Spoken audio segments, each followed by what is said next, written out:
Yes. And they have to be very brave. Well, yeah, it helps them with that. Because when you're riding, you know, you're going to be behind them.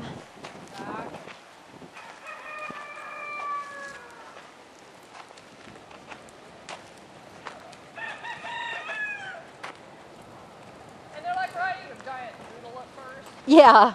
Well, it's kind of like you watch me at the obstacle course. Some of the turns were kind of exasperating. But yeah, they don't have fine tuning skills yet. Well, what was nice is you had the agility to, you know, if he stepped forward. The foresight to know where to put him eventually. Well, but like when he went through the water box kind of fast, you just kind of went with him. Yeah. I wouldn't have, you know, I probably would have had to pull him. If you trip and fall and get dragged by the yeah, it's okay to let go at that point.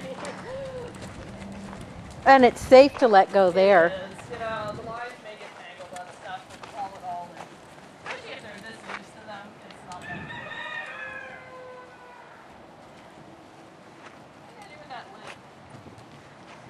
Well, I had the lid in the round pen because that was his stall. And he was peeing in the shady part.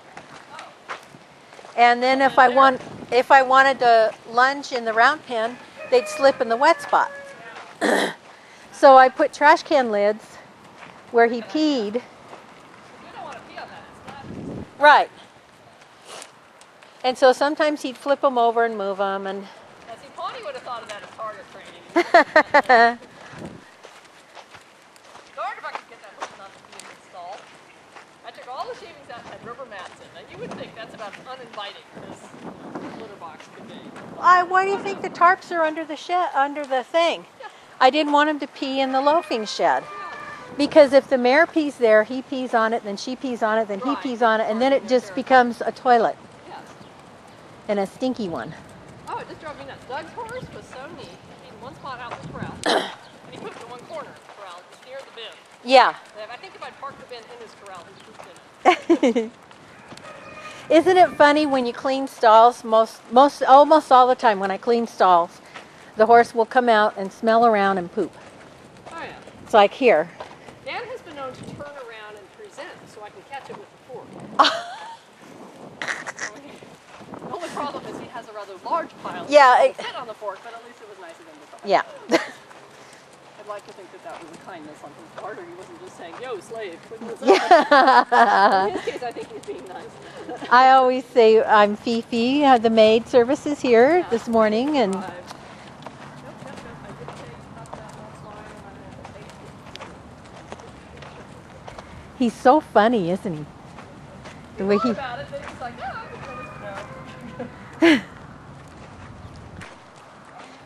You know, I read an interesting treatise online. I've got to find the guy again. And he was talking about pressure. Yeah. And he said, everybody says use pressure and release on a horse to train him. And they all say they got it from Tom Dorrance and those guys.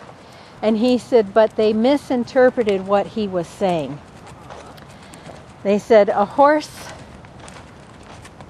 already has and feels pressure when you present him with something. Sure.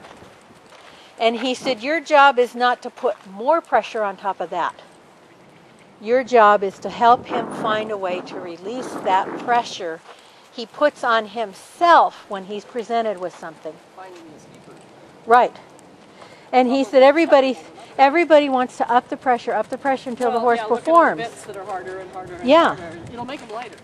It'll make them lighter. Well, and like kind of what I learned at that Jonathan Fields clinic that was very valuable to me. Oh, this is very good since he did the canter work. Now he's... I was thinking we should speed up on the wall. Yeah. That didn't work. Not today, not now. So, was the one horse that with the water box, she brought him up, and he was almost knocking into her. Yeah. Or he was running backwards.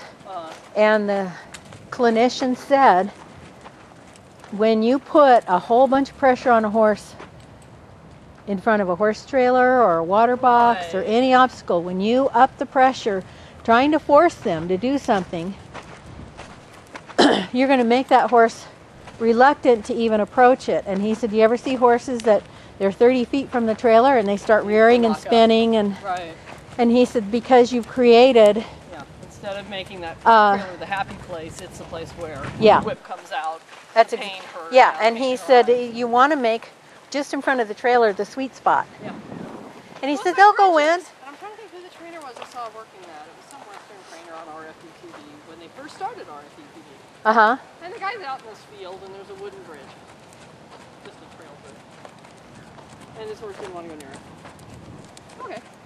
So instead of, you know, kick and spur and force, he just went off to the other side of the field, low and low and low. And then when they were ready to stop, he rode towards the bridge. And before he got to a point where the horse was a little leery of it, but he was still close enough, he stopped. He just let the horse stand for about 2 minutes, catch his breath.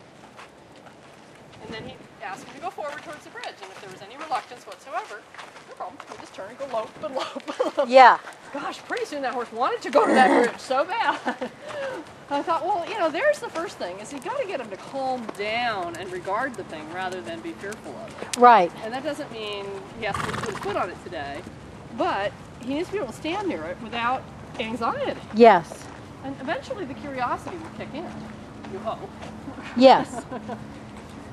And, you know, by the time he was done, he was taking the horse across it. It wasn't a big deal, but, you know, that's smart. If you've got a horse that's, well, it's like watching people do trail gates. Trail gates require a lot of things. If your horse doesn't know how to side pass 2 turns on the forehand, turns on the haunches, and have an obstacle move next to it, don't try it. Go do those things. You know, and eventually you ride up next to the gate, you reach over and you rattle it. The horse completely panic, and that's it. And when they stand there and let you rattle the stupid gate, you pat them and praise them right away. And you keep doing that. So that they learn when they come up to a gate, they get to just stand. And wait for the next direction, whenever that might come.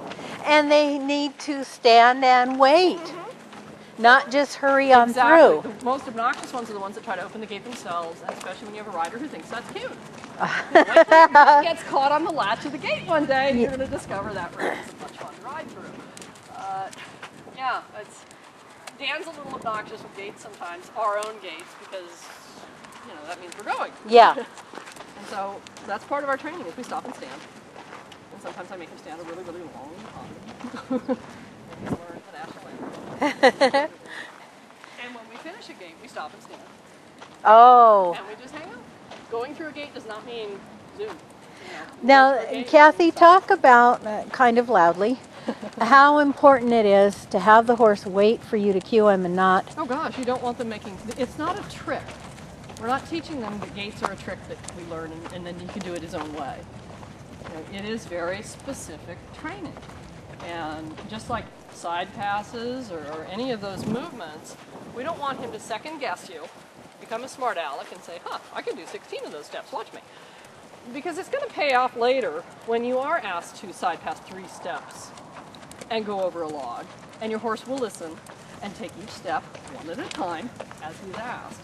If they get on that log and they think, okay, I'm side passing right, and they go zipping right off the end of the log, you may have just DQ'd because you weren't supposed to go off the end of the log. Or you may be asked to straddle that log and stand.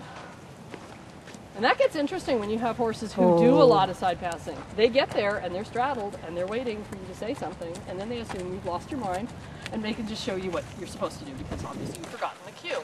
And the next thing you know, you have a horse who's totally fidgeting, who's side passing right and left and showing you all the different ways he can side pass, because isn't that what we always do when we get on a log? We teach them bad habits if you make it a trick. So when, like, you're teaching them to ground drive with Zues, if I am going along and he stops, I let him stop for a second.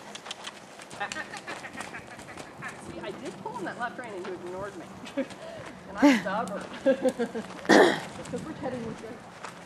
And it's important that you give and he would stop, and I let him stop, and I praise him. You offered me a stop.